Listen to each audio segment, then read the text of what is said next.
Біз бүгін үлкен ватрушки дайындаймыз. Ең алдымен мен каналыма тіркеліп, лайк басып, қоңыраушаны басып қойды ұмытпаңыздар. Ал кеттік, менімен бірге болыңыздар.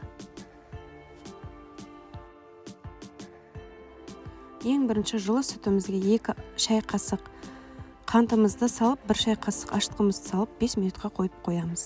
Одан кейін қалған қантымызды салып, ерітілген сары майымызды салып, және 1 жұмыртқамызды саламыз да бір массаға келгенше араластырып аламыз.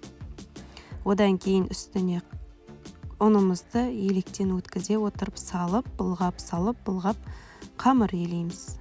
Қамырымыз осындай массада болу керек, жұмсақ, өте қолға жабысатын. Бұны 1-1,5 сағатқа ұмытып кетеміз.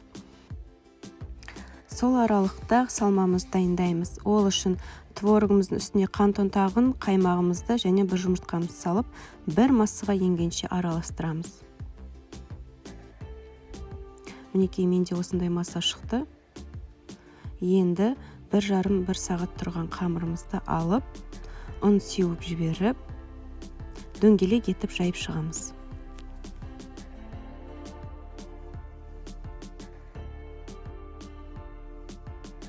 Дөңгелек етіп жайып шыққаннан кейін оның бетіне тарелка немесе дөңгелек қақпақ қойып, жан-жағын осылай кесіп шығамыз. Міне барлығын дәл осылай жасаймыз.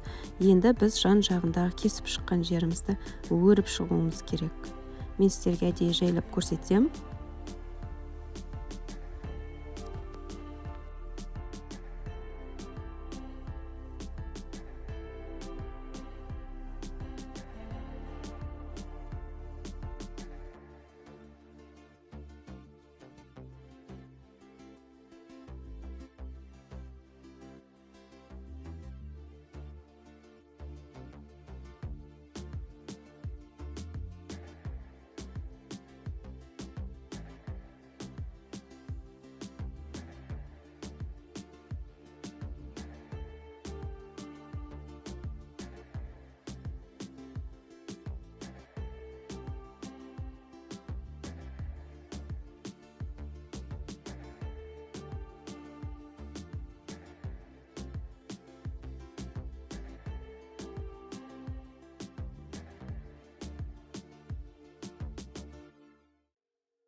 Барлығын өріп болғаннан кейін басып шығуымыз керек. Бұл міндетті түрде көтерілгесін ашылып кетуі мүмкін. Енді біз бұның бетін жауып 15 минутқа қоямыз. 15 минуттан кейін кішкене қамырымыз көтеріледі, содан кейін салмамызды құйып,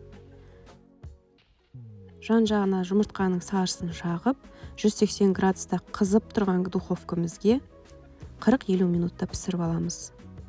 Шама келгенше қарап тұрып пісіріңіздер, мен ұмытып кетіп, кішкене қызартып алдым. Әрлеу өз қалауыңызша. Мен малинамен және қарақатпен және қант ұнтағымен әрледім. Мінекей, ортасын қараңыздар, өте керемет, жұп-жұмсақ, барлығы толықтай пісіп шықты. Дәмі енді сөзбен айту жеткізу мүмкін емес, тек пісіріп көру керек.